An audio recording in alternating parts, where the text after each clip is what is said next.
How to get to refinance screen on TurboTax filing.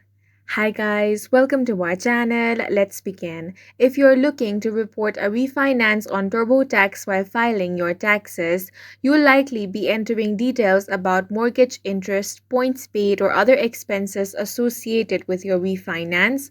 For this, you want to open your TurboTax return. Now select deductions and credits. From these categories, you want to select the option of Mortgage Interest and Refinancing Form 1098. Go ahead and click on Add/Edit option.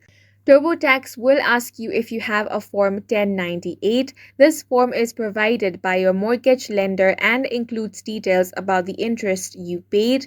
Click on Yes and enter the information on your 1098 form. Now you want to answer refinancing questions, then enter points paid.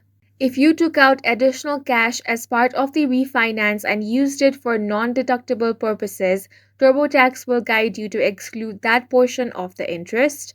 Now, TurboTax will summarize your mortgage interest deduction and refinance related deduction. Make sure you review all the details and then confirm it. And that's it for this video. If you found it helpful, please make sure to hit the like button and subscribe for more videos like this.